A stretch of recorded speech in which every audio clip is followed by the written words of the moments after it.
Ich heiße Thomas Westi und bin Kurator dieser Retrospektive von Michael Schmidt, einem Berliner Fotografen, der 1945 geboren wurde. Das Besondere an seinem Lebenswerk ist, dass er immer wieder sich neu erfunden hat, dass er, nachdem er Werkgruppen beendet hat, wieder von vorne angefangen hat, einen neuen Zugang zur Wirklichkeit mit fotografischen Mitteln zu schaffen. Das zeichnet sein Werk auf besondere Art aus, diese Form der Erneuerung, der Innovation, des Experiments und auch des Scheiterns.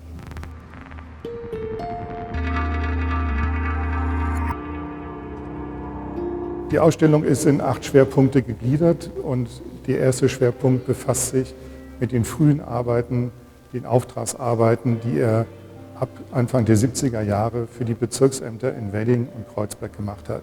Michael Schmidt war Autodidakt, hat sich die Fotografie selbst beigebracht und hat seinen Lebensunterhalt ab Anfang der 70er Jahre damit verdient, für diese Bezirksämter oder für Zeitschriften und Zeitungen zu fotografieren.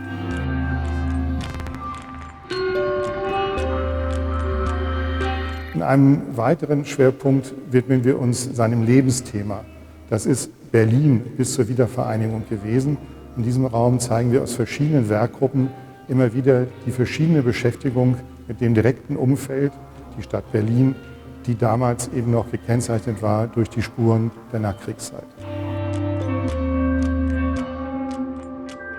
Im dritten Schwerpunkt der Retrospektive zeigen wir Waffenruhe, ein Buch- und Ausstellungsprojekt, das Michael Schmidt Mitte der 80er Jahre mit dem Theaterregisseur, Dramatiker, Autor und Fotografen Einer schläft zusammen entwickelt hat.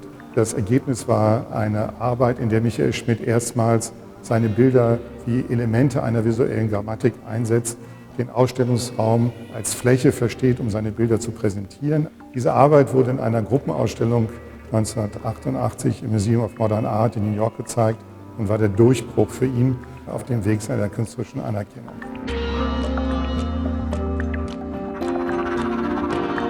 Darauf folgt dann die Arbeit, die ihm international endgültig die Anerkennung gebracht hat, Einheit, in der er sich mit den Folgen der Wiedervereinigung des politischen Prozesses befasst, mit der Zeichenhaftigkeit von politischen Systemen, aber auch mit der Rolle der Fotografie in diesen Systemen. In einem weiteren Schwerpunkt zeigen wir dann seine Arbeit zu den Frauen, wie er sie benannt hat. Eine Arbeit, die anfing, sich mit jungen Menschen auseinanderzusetzen, Männern und Frauen. Nach einer bestimmten Phase hat er sich auf die Frauen konzentriert, weil er der Meinung war, dass sich um diesen Zeitraum herum, um die Jahrtausendwende, ein neues Selbstverständnis der Frauen erstmals ausdrückt in der Körpersprache, in der Art, wie sie sich behaupten. Und gleichzeitig sieht man diesen Bildern aber auch immer wieder die Fragilität der Existenz an.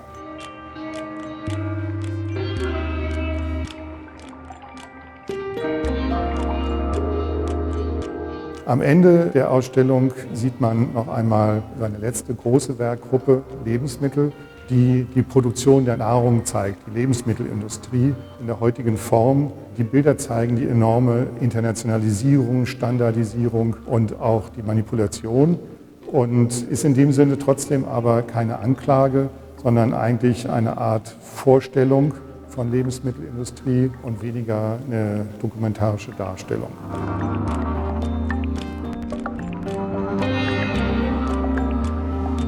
Ganz am Ende der Ausstellung zeigen wir nochmal die Arbeiten, die er aus dem Archiv heraus generiert hat. In diesem Raum sieht man auch weitere Arbeiten, die er aus dem Archiv oft mit großem zeitlichen Abstand heraus nochmal zusammengestellt hat. Die Selbstbildnisse, die Menschenbilder, Ausschnitte und die Serie Natur, seine letzte Werkgruppe, die er kurz vor seinem Tod noch fertiggestellt hat.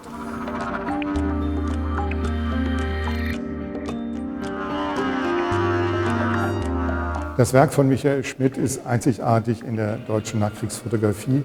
Er ist ein Fotograf, der sich immer wieder grundsätzlich in Frage gestellt hat.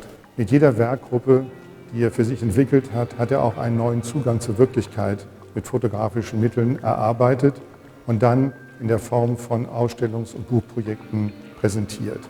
Ich finde es toll, dass man das Lebenswerk des Berliner Fotografen Michael Schmidt jetzt im Hamburger Bahnhof in seinem ganzen Umfang sehen kann.